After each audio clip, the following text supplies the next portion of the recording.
Welcome to season 3.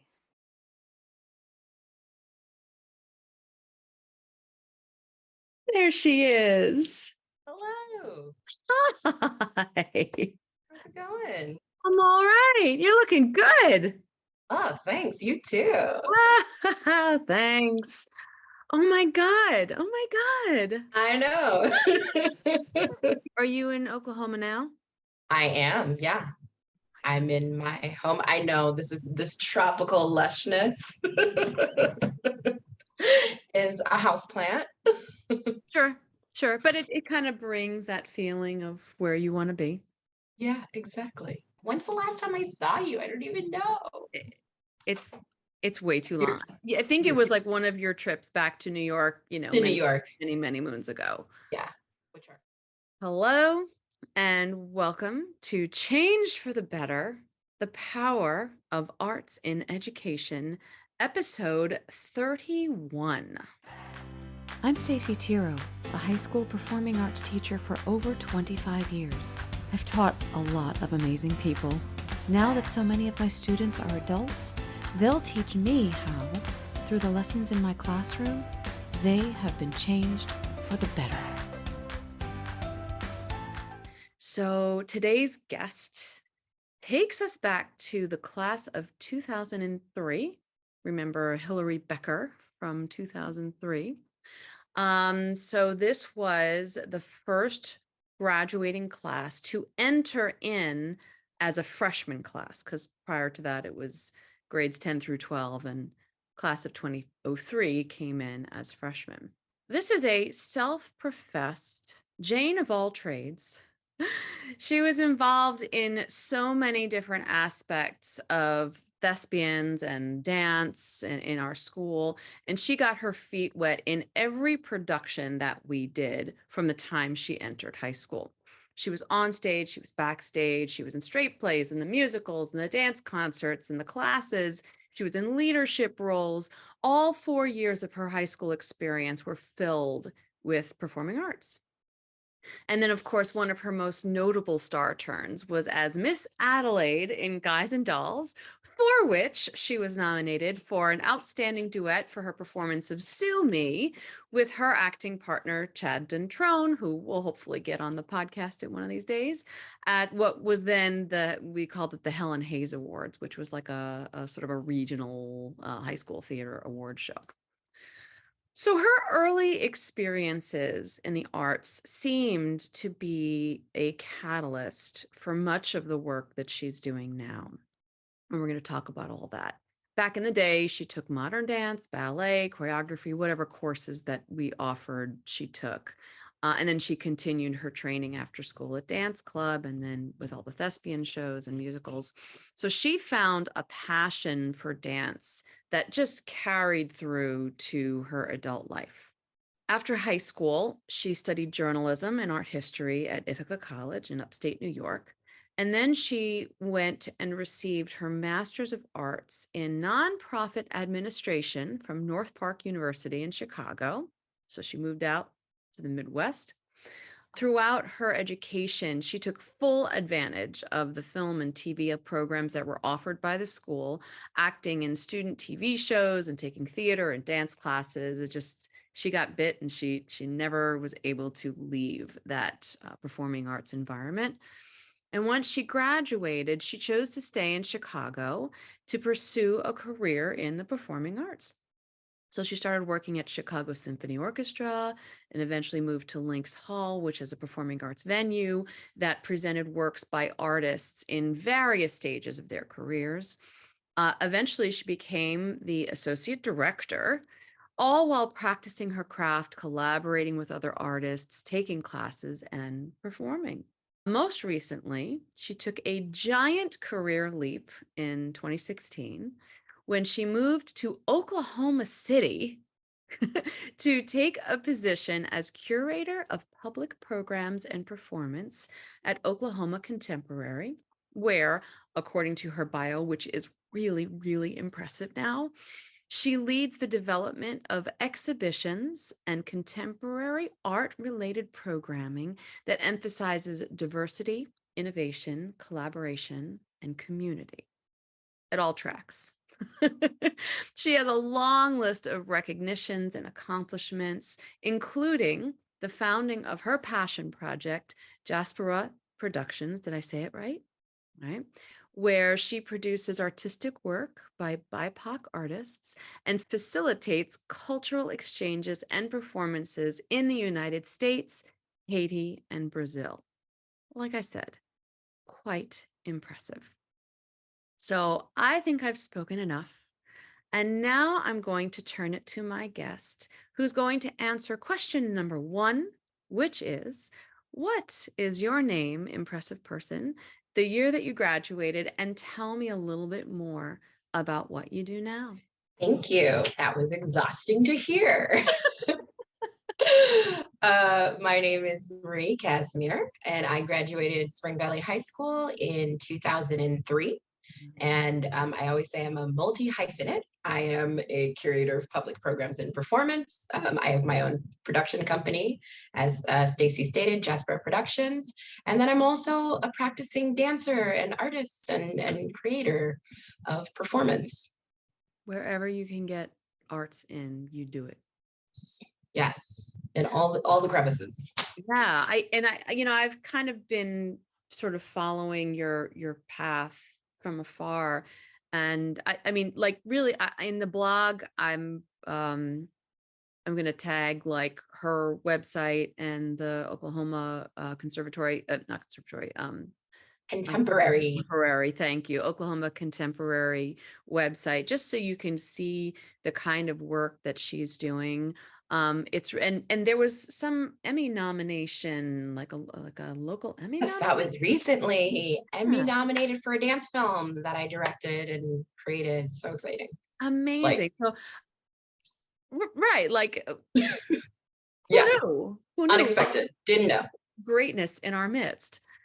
Well, I knew, so it's okay. So I'm going to link all of that in the blog post, so anybody who is interested can learn a little bit more. And I'm hopefully you'll talk a little bit more about what you do throughout this interview. But before we talk about now, where you are now, let's go back in time. And I want you to use your now very adult brain to describe your adolescent self.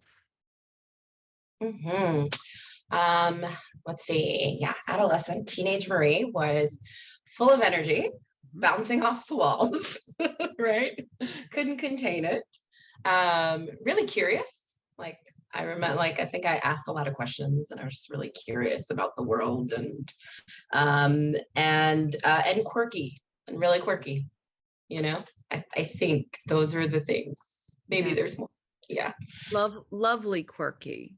I remember just loving working with you. You had this wonderful spirit, and kindness and goodness, like all of the virtues that you would hope a young person would have. Marie kind of had it all, and that curiosity and wanting to develop these interests that she had, certainly benefited me, as the drama dance teacher. I was happy to be there. Yeah, yeah. So So excited to be there with you. it was mutually satisfying, let's put it that way. So now that we're looking at where you were and who you were then and the crazy energy that these adolescents have, what was something that happened in the studio, on the stage, in rehearsals that helped you to manage or to regulate that adolescent self? Yeah, I was been thinking about this, and I think for me, even though I appeared to be really outgoing, Mm, which I was, this is all true, but there was always this underlying sense of nervousness, right? I was still a teenager, so still really nervous to step forward, and so I feel like I kept getting opportunities to, I don't know, just prove myself in the studio and also on stage. You really gave me the opportunity to, like I felt like I really grew in terms of, like, I had these like little parts, and then I had larger parts. And when I was cast as Miss Adelaide in Guys and Dolls, it was crazy. I was so excited, but I was so nervous. Sure. I think I was a sophomore at the time, and which was a big deal for a sophomore to have like the lead or one of the leads. And so I feel like, although I was very outgoing, I still needed to build a sense of confidence in myself. And so I think you really provided that, just trusting, trusting me with those parts and those roles. And so I was able to really build confidence. Yeah, that's a big one that I love seeing the progress from the beginning of a project to the end of a project, especially with adolescents, because they come in and they're all flibberty gibbety and I'm like, you're gonna be okay. So just like let's trust the process and keep things going and then you do. And I'm like, yeah, Mhm, I was right. mhm. Yeah, yeah. Because even the most outgoing of us, self-doubt is always sort of there for a lot of people. So I will say I'm somebody who still has self-doubt. Still, I'm 38, still dealing with it. But you remember the experiences where you were able to overcome it. And so I appreciate you for trusting me so early.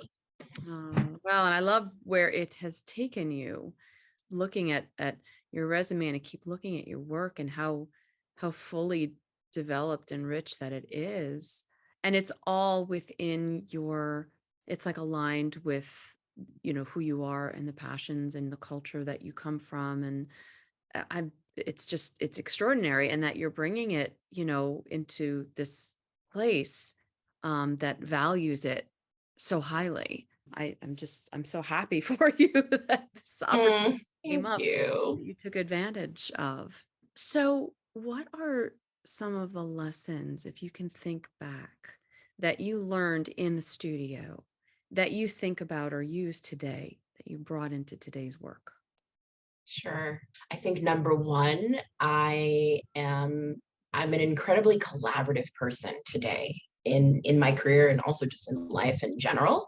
And I think when you're working in a studio, there's no just like there's we, right? And especially in the dance studio, but also in Thespians, like you need every single person to be able to do it. And we were such a family that I learned that it's good to rely on other people, right? It's great to be able to build trust and to collaborate with other folks.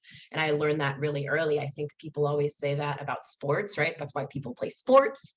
Team sports teaches collaboration. Well, so does the dance studio, so does the theater. And so I feel like it's really easy for me to jump into something with people I've never met, right? Like I can show up on a project and I don't know you.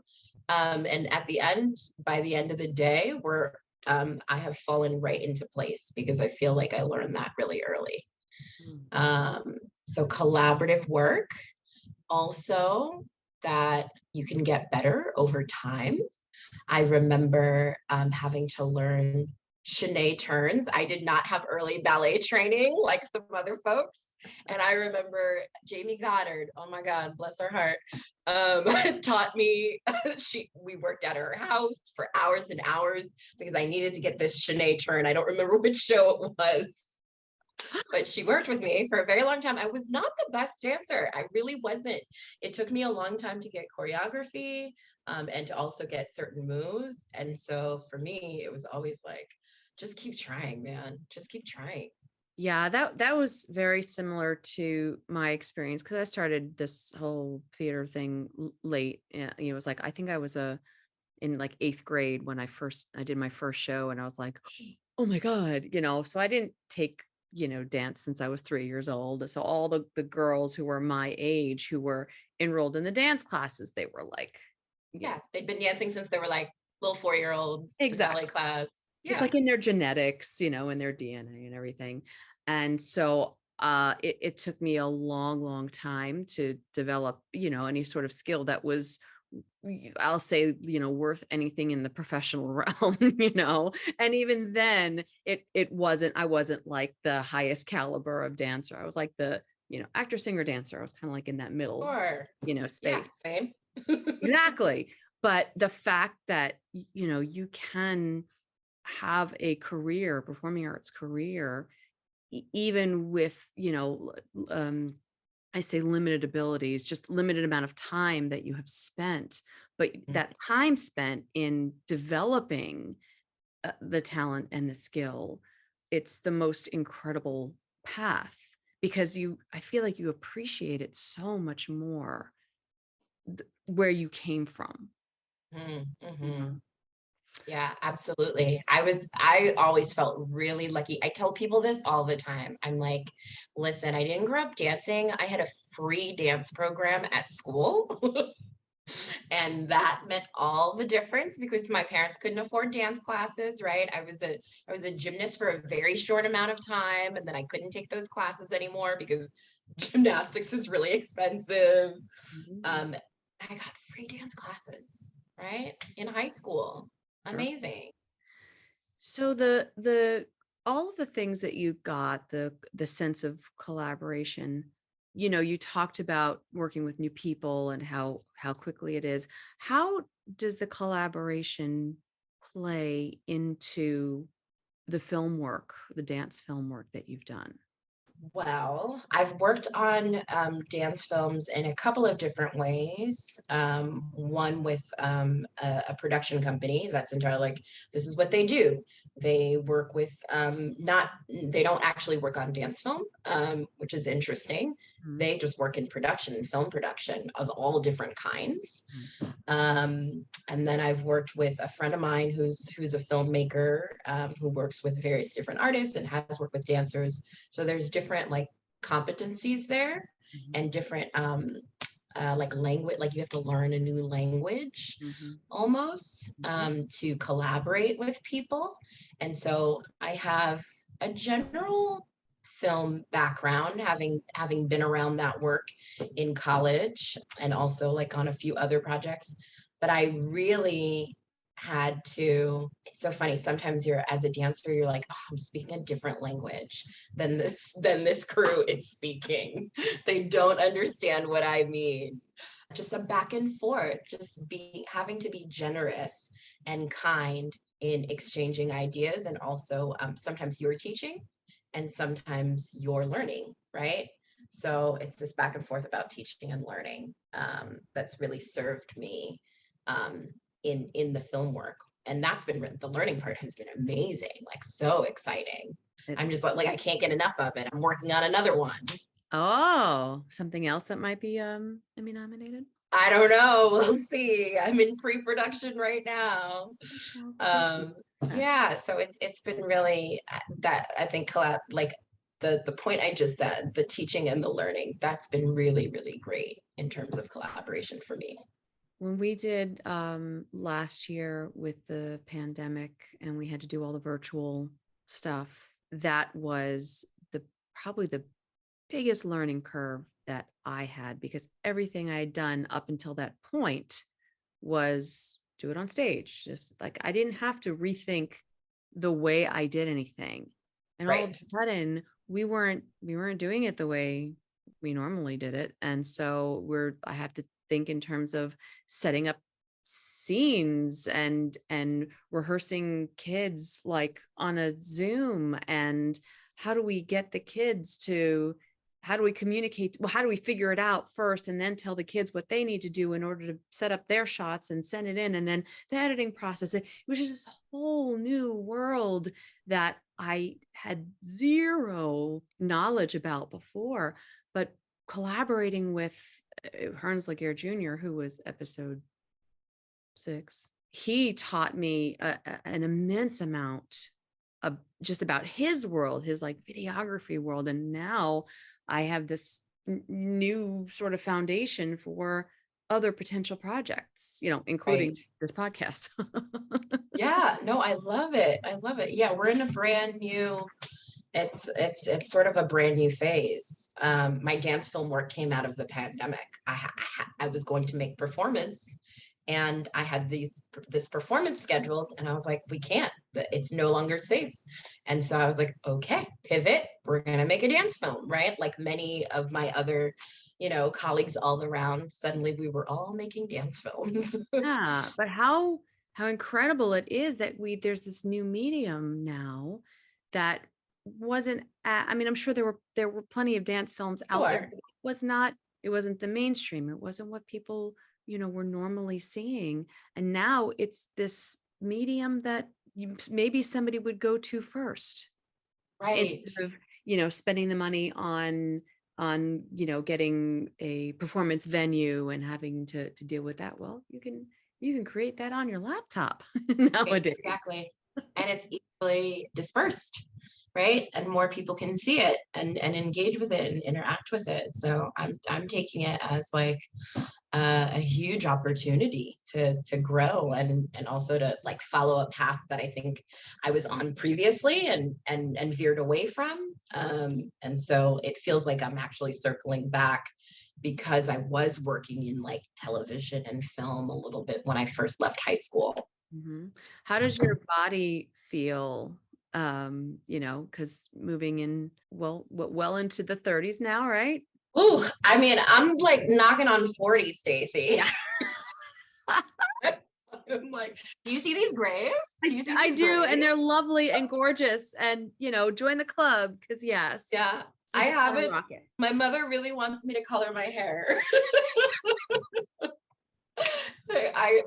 I sometimes I do, sometimes I don't. But now I'm just like, this is what it is. This is Let it what it is. go. Let it Yeah, be. I mean, I love yours are beautiful. Thank you. So I've I got I these. I was did like, I did color for I don't know, 3 or 4 years in my early 40s. I was like, "No!" Like I just wasn't ready right, for it. not ready. And then after like at about 45, I was like, "What am I doing? Like, Right. Yeah. Yeah. be Well, I done." went gray early, Mhm. because I'm 38. And if you're asking like how my body is doing, I'm going through like a transition right now. I really feel it. Especially when I'm dancing with 20-year-olds, 20 something year olds, right? I was teaching for a little while and also still actively sometimes dancing with people who are much younger than me. And Mhm. so I can, when I come down from the jump, I can feel my knees, right? Mhm. I'm like, oh, or yeah, I don't move in the same way anymore, but I also have a patience Mhm. with movement that's really beautiful now that I didn't have earlier, where Mhm. I just like sink into the movement a little bit more. I luxuriate into it more. I take time and that's really cool. And I think that comes with age and not needing to, like, I don't need to like perform. You know what I mean? Right, right. I found that all last year I was just like in pain. My hip was just in pain, Yeah. more often than not. Like that pain was the norm. And when I, kind of came back to summer vacation and a couple weeks went by, I was like, oh, I don't feel that pain so much anymore. Huh. Hmm. Hmm. Maybe I need to luxuriate a little bit more. Yeah. Just like hang out in it a little bit longer. I'm always like, I'm a little bit crunchy granola-y. I'm always like, let it breathe, like give it breath, let it breathe. Yes, yes, yes. Well, talk about other ways that you think that you've changed since you graduated high school. Yeah. I don't know that I have changed that much. I'm like, maybe I kind of I feel like well, there's been a trajectory for sure. Um, I maybe sometimes I'm like, am I more adventurous? Or was I, but I was pretty adventurous in high school. Mhm. But I think sometimes, like for example, even studying journalism, I'm Haitian American, and so I come from an immigrant family, and so that choice to study journalism was a safe choice for me. I love the work. I was interested. It wasn't that wasn't, I was a writer and I was interested in long form journalism. but I was really afraid to go to school for theater. I was like, what are my parents? They're gonna be like, theater. Um, and the truth is, I don't think that was true. I think they would have actually been fine. I think they would have accepted it. But I had these expectations of, What in a is it? Haitian household, there are these expectations that you're going to do something that's going to be solid and respectable and make some money. But like journalists don't make money, so I don't know what I was thinking.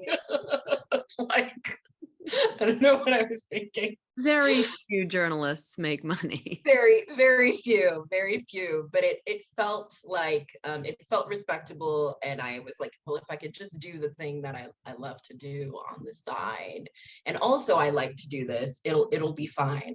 And so I feel like maybe how I've changed is that I lean into the thing I really want to do more, I like with age, I've gotten bolder in saying, never mind, I don't need to actually do this. And I really, yeah, I put my time into my passions. I'm still doing a lot of the responsible things, of course, but I think I've been taking more risks the older I've gotten. Do you think, and I'm asking this question, which is actually not on the list because, this is partially targeted to adolescents, now. And the idea of going to college and then moving on from college and not doing the thing that you went to college, for, right? And it happens to all of us. But what part of what you're doing now is informed by your college education? Oh, absolutely, absolutely. I think it shows up a lot. Yeah, I've got multiple degrees in various different things, but I work at a contemporary art center. The art history certainly is paying off, Mhm. right? And I kept a foot in that the entire time, even when I left college, working in galleries, working with museums. So that's still there. And then journalism. I love research. I love research so much. And before I make a dance, I'm researching, I'm reading, and I'm writing. Mm. Writing is a really important part of my creative practice, and I make my dancers write. And I'm like, okay, you guys, when I'm teaching, I'm like, we're gonna write about how it is that we're feeling today. And so there's like journaling, but then we're also going to write about this topic and this subject. And I do a lot of research. That's something that comes up all the time where, kids they don't know what they want to do when they grow up, right? And so they go into college and they pick a major that they think they might want to do. And then they graduate and they're like, well, I don't want to do that. But I think the point is not to go to college to major in the thing that you're going to do for the next 30, 40, 50 years, but rather to gain skills and gain knowledge about yourself that's going to get you to your next step, whatever that is. Right. Yeah. So let's bring it back to the now. And I want you to think with your adult brain, what would your adult self tell your high school self now to help ease the way in high school? I think my adult self would say it's okay to be weird. Lean into the weirdness. Um, you are quirky, you are unique. It's okay. And to like be really, so I was reading my yearbook before this, before we got on, because I was going through my yearbook. I haven't looked at it in years. And dusted it off like from the back of my closet, found it. And so many people were like, man, you're so weird. Yearbook, but it's kind of cool, like you're really strange, but I kind of like that you're really strange. And I think I did feel weird in high school. But I would say it's okay, like lean into the weirdness because weird people do cool things later on in life. Okay. 100% accurate. I Yeah. think it's I think it's I think it's the weird people who do the most wonderful, interesting things like what you're doing. So what is something that maybe you're grappling with now? Taking care of myself.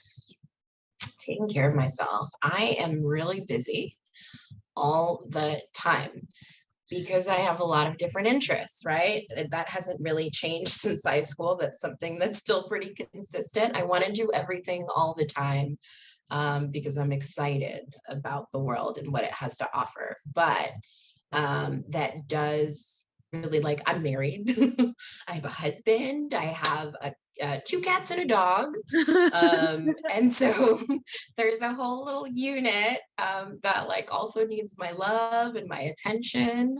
And and I have a family and friends. And I think because I'm someone whose work is their passion, right?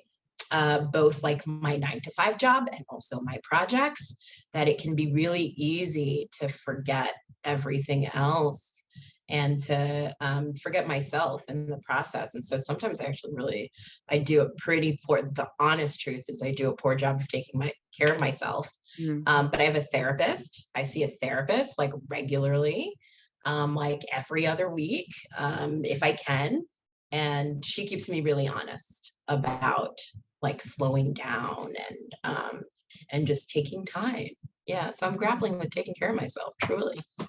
And we're going to talk a little bit more about the taking care of yourself piece in another couple questions. But before we do, tell me like one thing that you miss about your high school Marie self, and then one thing that's gotten better since you've become an adult. Oh man, she was fun.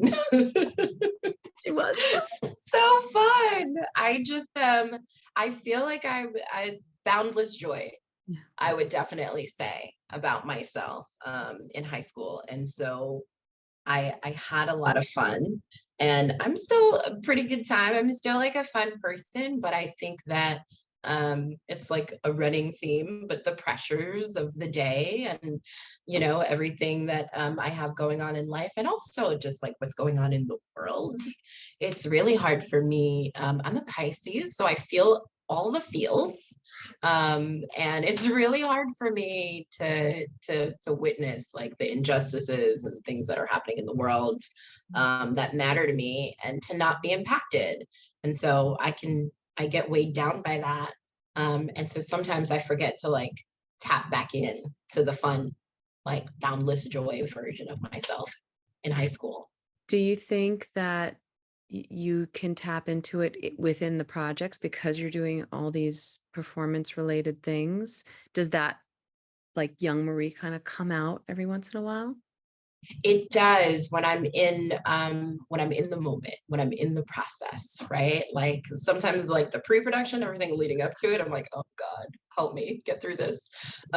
Even though I like it, but it's hard. But then when I'm in the moment of like performing or directing or something and just making creative decisions, then yeah, I leave, it's like I leave myself.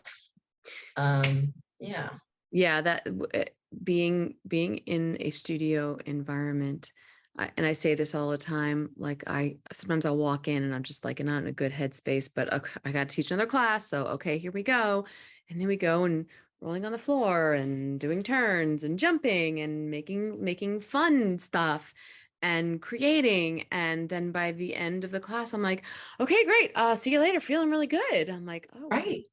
so that's where that sort of spontaneity and that really mindful being present, just doing the thing that you love doing, that's everything.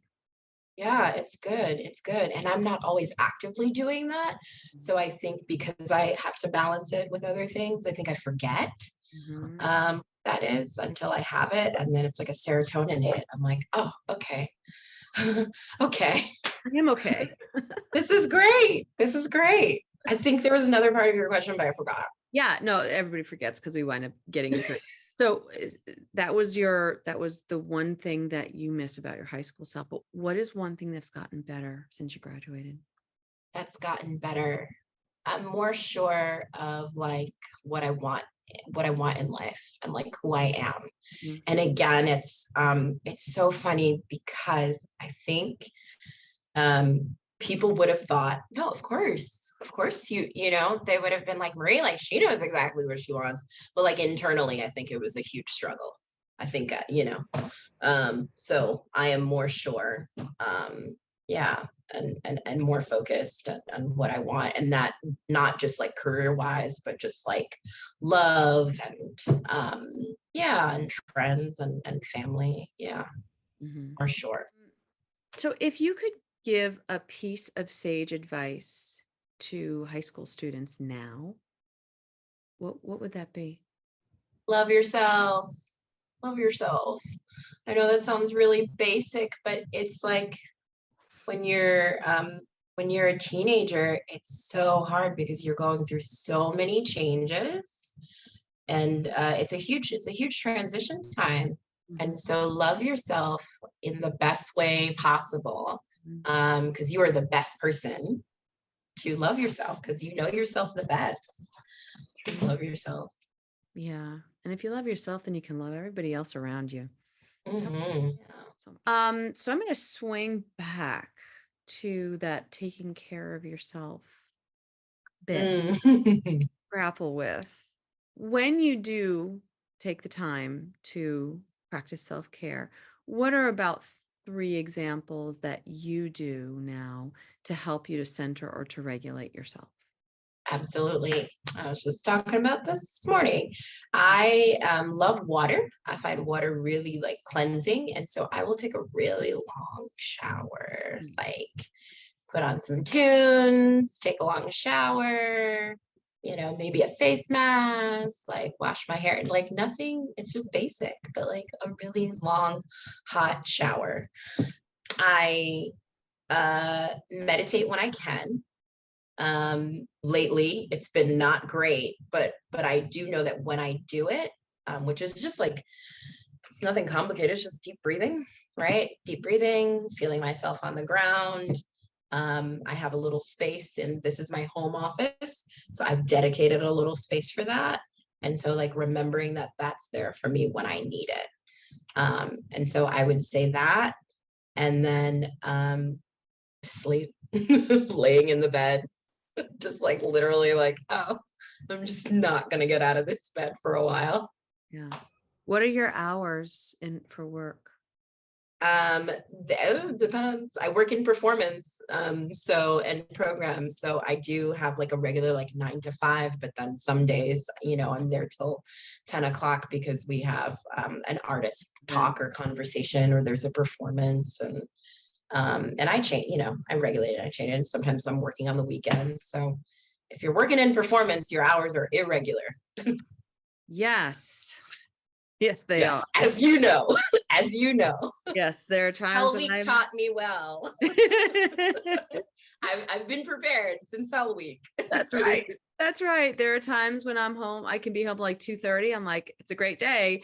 And there are times when I don't like get home till 11 o'clock. I'm like, Yeah, oh, right. yeah, That's night. Right. Okay, fine. There we go. yeah. But that's the way of the performers, Mhm, we never mhm. really rest completely. And even when we're resting, the brains are The brain is going, and honestly, I don't know that I would like it any other way. I may complain about it at times, but then I'm like, but would you really want like a 9 to 5 like standard? Probably not. Probably not. no, I think Yeah. my husband works in corporate. I'm like, I could never do what you're doing. I could never talk about like the numbers on the spreadsheet as though they actually matter to anything in the world. But when Yeah. I make something and it touches somebody else, or it connects, makes somebody else connect with the thoughts and the feelings that I have, Sure. that's just kind of everything. Yeah. Yeah. But somebody's Well, got to fix okay. your spreadsheets. Before you wrap up, I want to say, because I need students to hear, whoever is hearing this or whoever, that you're one of the most important people in my life in terms of impacting what it is I do today. Like truly, like you just had, and I'm sure that's, and I'm sure, I know that's true for all of the students who have come, through Thespians and through dance club and everything else that you do, because you treat us like adults, right? And not that you treat us like children when we need to be taught like children, right? Like the care that you need for a child, but you treat us like adults in that we are able to think for ourselves and to problem solve for ourselves. And so just giving us, providing that, like really set me on a path. So thank you. Seriously. Seriously. Thank you. I appreciate that. I love what I do. I know that the arts education experiences that I had when I was, well, I'll say your age then, were instrumental to me, and the teachers that I had. And so when I got into teaching, when I decided that teaching was like the path that I was going to go, and it took me a while to get there, but I finally did it. I was like, I want kids to know just how important this is. I want them to feel just how important it is. Not just, as a thing to do, but like to their souls. So I thank you for the feedback. Mhm. Because all we want to do is a job well done. Yeah. Well, I can't do any better than that. So we're going to close this out. Thank you, Marie Casimir, for sharing you and your experience and your growth. I am super proud because I think of the like little stick figure girl I know. She from was so way back. skinny. Oh my God. And we're gonna find some more pictures because we need to find some more pictures. But thanks again. And everybody, hope you were inspired. I certainly am. Tune in next time for our next installment of Change for the Better, the power of arts in education. Thank you. Yay.